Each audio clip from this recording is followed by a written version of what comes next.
Ladies and gentlemen, I am SidAlpha, and we're back here yet again to talk about the Epic Games Store and the Epic exclusives. Now, Epic Games Store exclusives themselves have had a, shall we say, storied history within the PC gaming market, enforcing business practices that show very clearly that sometimes what's good for the developer isn't necessarily what's good for the consumer. And as always, links to anything publicly available will be in the description down below. We've known for a while now the two principal elements that go into the offers that Epic Games makes in regards to their distribution exclusives. The first is an upfront payment. The particulars and metrics behind that payment have been kept carefully guarded for the most part. The second is a guarantee of sales figures. In this, Epic Games seems to be offering a guarantee of sales figures comparable to what the developer and publishers would have made had they released their games on the Steam storefront. How this works is, if the sales numbers on the Epic Games Store fall short of expectations, Epic Games foots the bill to make up the difference. And as the majority of these games were indie games, gamers were likely to never learn the specifics behind these deals until what we've seen in just the past couple of days with the game Control and their parent company Digital Bros.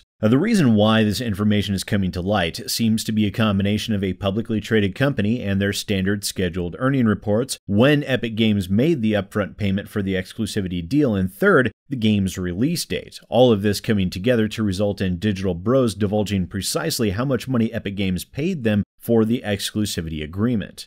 Per a report made by Metro, this information was shared on Twitter by Daniel Ahmed, a person whom I do not recall ever having interacted with, but for some reason has me blocked, most likely due to this person being an admin for Reset Era, a site that doesn't exactly have the warm fuzzies for yours truly. I suppose blocks from traditional games journos and Reset Era admins is a bit like playing Pokemon, gotta catch 'em all. The information itself is the Digital Bros Group's consolidated and separate financial statements as of June 30th, 2019, and bear with me as the original is in, I believe, Italian, in which it shows that Control earned €9,490,000 for the game as of June 30th, 2019. That is important as the game itself did not release until August 27th, 2019, so no sales were technically possible yet. Also, as I wanted to be sure something wasn't being misinterpreted, I ran the PDF through Google's translator, as that would at least give us an approximation in English, and here is that same page, page 25, for those of you following along at home.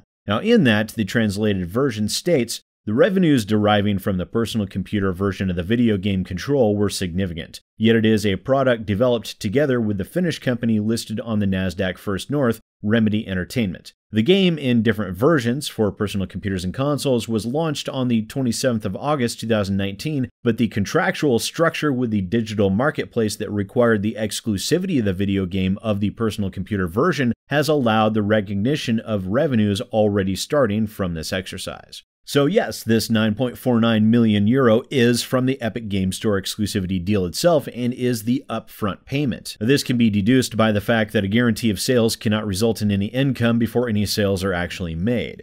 This also gives us a basis of comparison on how much money is likely to be offered up on the Epic exclusivity deal. Per PC Games Insider, the game's budget was between €20 and €30 million.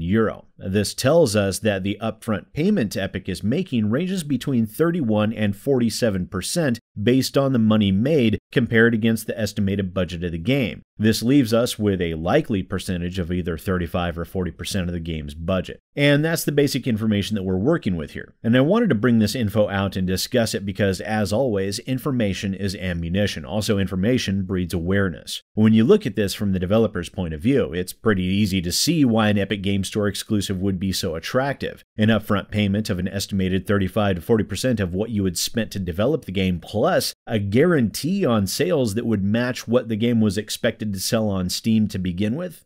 One would find it very difficult to say no to something like that, and especially with indie studios, such a deal could be a make or break amount of income for them, especially when one factors in just how flooded the Steam marketplace is and how difficult it is to gain visibility on that platform. In many instances, I wouldn't fault a developer for going Epic exclusive under those circumstances. However, it's not purely the financial stability and additional revenue that the Epic Games Store exclusives afford to developers that should be considered. Many of these games were crowdfunded and slated to release on Steam. On top of that, many of these developers have treated their own customer base with the utmost disdain, likely born from the fact that actual sales of the game no longer mattered because their paychecks were already signed. An ultimately extremely short-sighted approach, but that was the approach that several took nonetheless. The developers for Ooblets was a prime example of how to piss on the heads of gamers. Deep Silver and Shenmue 3 was another. Granted, people's reactions to the Ooblets dev were also pretty reprehensible, and directly fabricating evidence, likely the work of trolls trying to fan the flames, created a scenario where neither side ended up having any sort of moral high ground in that argument.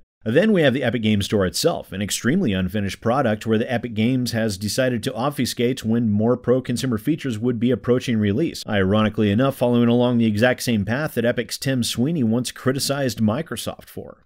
From a purely financial standpoint, I agree. The Epic Games Store exclusive is a deal that would be extremely difficult to ignore, but as I said, money is not the only consideration, at least not for me. For some of the smaller developers, it has to be their only consideration, otherwise they might be placed into a position where they would need to pack it in and shut down. Now that we see a basic concept of the percentages being offered with the contracts, it's much more understandable, again, for some. This is, however, a creative industry, despite what the AAAs are trying to do to it, and that means that people that follow the creative aspects of a game will be attracted to it. That invariably creates communities behind that game, which means it would still be strongly advisable for simply a PR standpoint, if nothing else, that crowdfunded games not go Epic exclusive, that developers that do go Epic exclusive not spend their days verbally pissing on the heads of gamers online, and don't make promises that will no longer be delivered. That seems to me to be a matter of basic common sense, but sadly enough, it's a concept that is lost by many. Still, it's some interesting information to be sure. Now, it'd be interesting to see how this stacks up on an indie title's budget. Once again, ladies and gentlemen, I am SidAlpha, and I'll see you next time.